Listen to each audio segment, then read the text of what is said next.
treatment of the insane before the 19th century was cruel, and they were put in jails and treated as prisoners just like everyone else in the jail. Cruel methods were used that were supposed to be a cure for insane people. Some cure methods that were used were solitude, darkness, starvation, corporal punishment, gagging, continued intoxication, lobotomy, chains, tartarized anatomy, oral gigs. Nothing was too crazy or cruel that was prescribed by mad doctors, and no other group has done more widespread experimentation.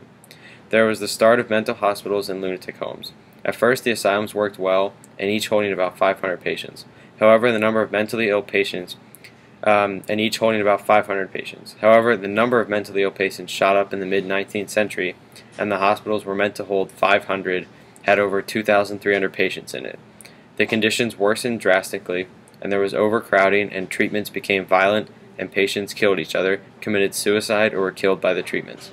However, as we reached the 19th and 20th century, they created the mental hospitals that were more controlled, and drugs were invented to reduce the symptoms of mental illnesses. In the United States, Virginia is recognized as the first state to establish an institution for the mentally ill. Their land was given to them by the House of Burgesses in 1769. It was named Eastern State Hospital and located in Williamsburg. It was founded in 1773. One of the earliest actual insane asylums was not built until 1826 in Charlestown, Massachusetts. The conditions in asylums were better than that of jails that they were put in before the implementation of asylums.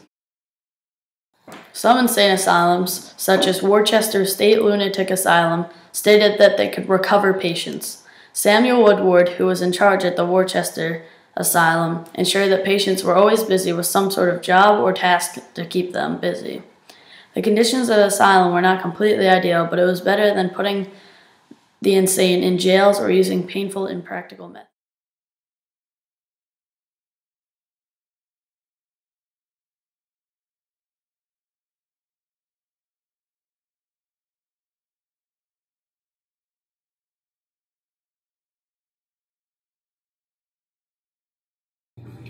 Dorothea Dix was a reformer during the 1840s to the 1850s.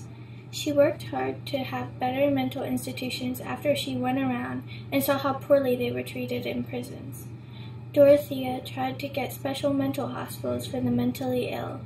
She asked the rich to donate and help make the hospitals a reality. Dorothea asked Congress to grant land and have it help support the mentally ill, but the presidents vetoed the bill that would have granted 10 million acres.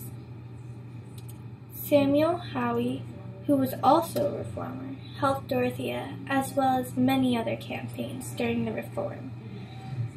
He looked at psychiatry and medication as an option for the mentally ill, rather than just locking them up. This idea came from Greece and Rome.